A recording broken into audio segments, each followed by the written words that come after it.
The Security Service of Ukraine and the Special Operations Forces of the Armed Forces of Ukraine struck the Russian airfield of Marinovka in the Volgograd region, which is located approximately 900 kilometers from the territory controlled by Ukraine.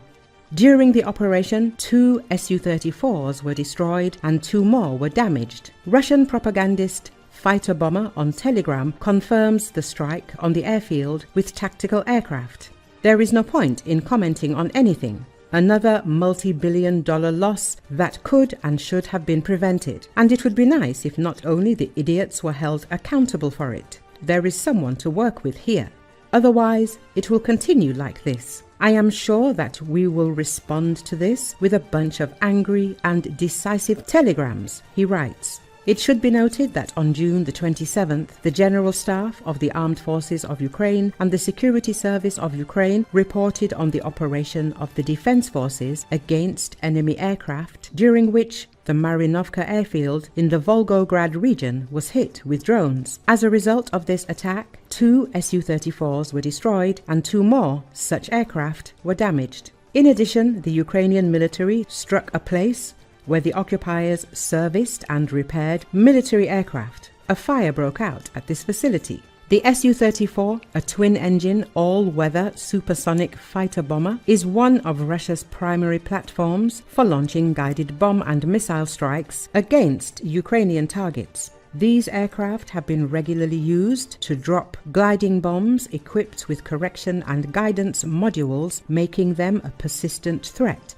to both military positions and civilian areas. The Marinovka Air Base is located deep within Russian territory, and the strike indicates Ukraine's increasing capability to hit high-value military targets far beyond the immediate combat zone. Whether conducted via long-range drones, sabotage, or hybrid means, such operations signal a shift in Ukraine's strategy to degrade the rear support infrastructure of the Russian Air Force. The attack also underscores the growing vulnerabilities of Russian air assets, even within supposedly secure regions.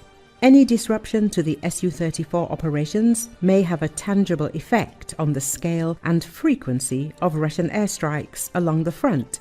As of now, the extent of the damage and the precise outcome of the strike are still being assessed. However, this operation reflects a broader trend: Ukraine's growing willingness and capability to take the fight to Russian territory and degrade the assets, enabling Moscow's continued war of aggression.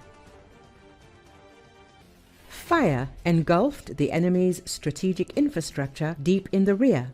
On the evening of the 26th of June, strike drones from Ukraine's Defense Intelligence attacked the 1061st Material and Technical Support Center of the Russian Armed Forces in Bryansk, hitting fuel depots and rocket fuel storage, according to intelligence sources cited by Ukrainian. Bryansk is serving as a launch pad for Russian missile and drone attacks into Ukraine. In June 2025, Ukrainian forces intensified operations against Russian military infrastructure in Bryansk Oblast, including high-profile attacks on missile bases, airfields and railway infrastructure, resulting in the destruction of Iskander missile launchers, helicopters and ammunition depots. Local telegram channels initially reported the flight of unidentified unmanned aerial vehicles, followed by a series of powerful explosions and a massive fire.